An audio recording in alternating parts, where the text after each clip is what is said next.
Okay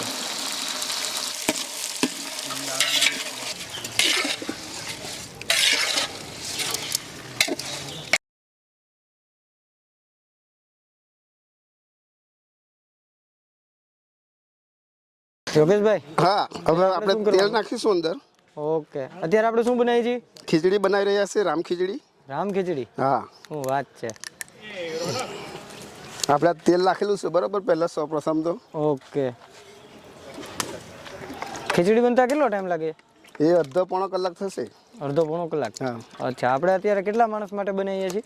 એ ઓછામાં ઓછા 30-35 જણ માટે બનાવીશું. અચ્છા, યોગેશભાઈ, અત્યારે આપણે ખીચડીનો વઘાર મૂક્યો છે ને? હા, વઘાર મૂકવાનો છે. પહેલા આપણે શું આવશે? આ રાઈ નાખીએ છીએ હવે. ઓકે,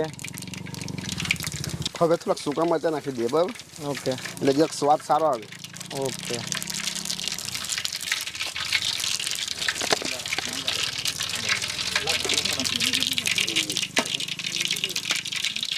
હવે આ ડુંગળી નાખીશું અંદર.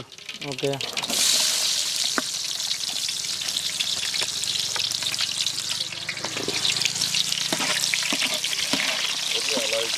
એને હલાવવું પડે પછી. અચ્છા, આ બટાકા નાખીએ હવે. ઓકે,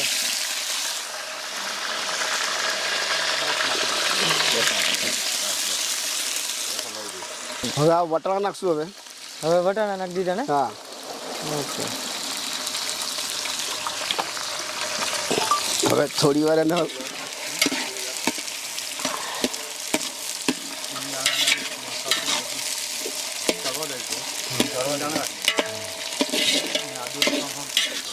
હવે શું નાખીએ આપણે? આ મરચાં નાખીશું હવે. ઓકે, આદુ, લસણ, લીલા મરચાં. ઓકે, દાણા નાખશું હવે. ઓકે, સિંગ દાણા. દાણા છે ને? હા, સિંગ દાણા.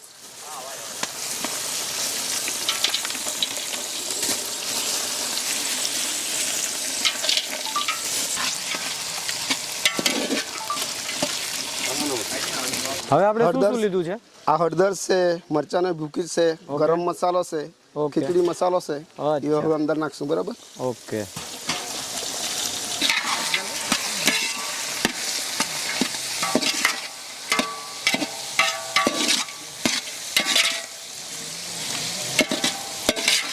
મીઠું નાખીશું હવે.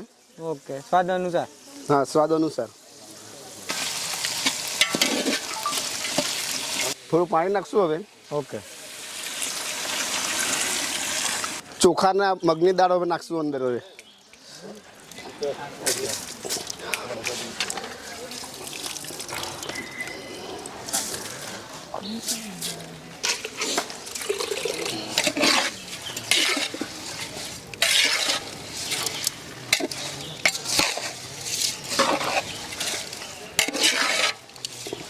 કેટલું પાણી નાખશું અંદાજે? અંદાજે આ ચોખા કરતાં જરા હજુ વધારે નાખવું પડશે.